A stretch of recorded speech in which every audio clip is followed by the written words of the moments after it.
Hi hello friends, మామిడికాయ తాండ్రాని పచ్చి మామిడికాయతో ఈజీగా టేస్టీగా ఇంట్లోనే తయారు చేసి పిల్లలకి ఇద్దామా, చాలా హ్యాపీగా తినేస్తారు. పదండి చూసేద్దాం. దీనికోసం ముందుగా ఓ మామిడికాయని తీసుకుని చక్కగా పైన చెక్కంతా తీసేసి సన్నని ముక్కలుగా కట్ చేసుకోవాలి. పండు మామిడికాయనైతే ముక్కలుగా చేసి మిక్సీ జార్లో పీస్ చేసుకుంటాం. పచ్చి మామిడికాయ అలా రాదు కాబట్టి ఓ టీ గ్లాస్ అంత వాటర్ వేసి గ్యాస్ మీద ముక్కలన్నీ వేసి ఉడికించి తీసుకోవాలి. తర్వాత స్టైనర్లో వేసి ఇలా చక్కగా మామిడికాయ పిప్పిని మొత్తం పక్కకు తీసుకుని జ్యూస్ని తీసుకోవాలి.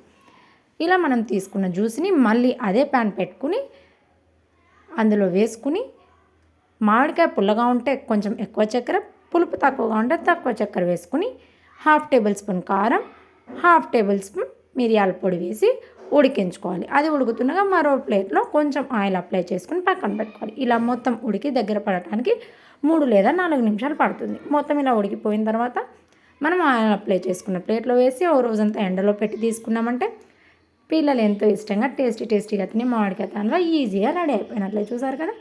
నా వీడియో మీకు నచ్చినట్లయితే లైక్ చేసి ఛానల్ని సబ్స్క్రైబ్ చేసుకోండి ఫ్రెండ్స్. అలాగే మీ ఫ్యామిలీస్ అండ్ ఫ్రెండ్స్కి షేర్ చేయండి. Thank you for watching.